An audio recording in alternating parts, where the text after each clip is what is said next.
एकीकडे सेमीफायनलचं स्वप्न आणि दुसऱ्या बाजूला पावसाचं सावट.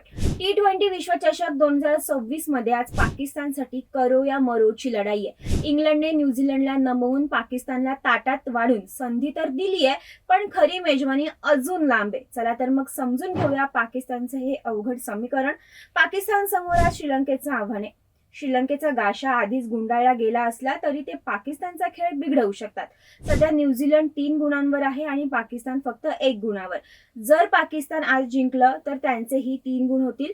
पण खरी गोची इथेच आहे, कारण पाकिस्तानचा नेट रन रेट सध्या खूपच खराब आहे. त्यामुळे फक्त विजय असून चालणार नाहीये, तर त्यांना आज श्रीलंकेचा किमान 64 धावांनी धुव्वा उडवावा लागेल किंवा विजयाचं लक्ष्य फक्त 13.1 ओव्हर्समध्ये पूर्ण करावं लागेल. जर यापेक्षा कमी फरकाने विजय मिळाला तर जिंकूनही पाकिस्तान वर्ल्ड कपमधून बाहेर जाईल.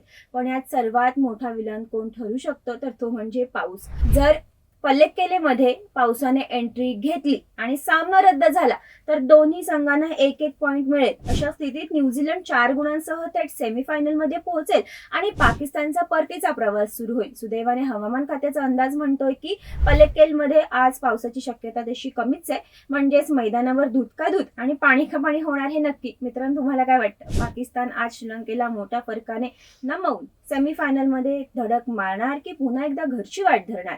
कमेंट्स मध्ये तुमची उत्तरे द्या आणि अशाच क्रिकेटच्या जबरदस्त अपडेटसाठी TOD मराठीला फॉलो करा.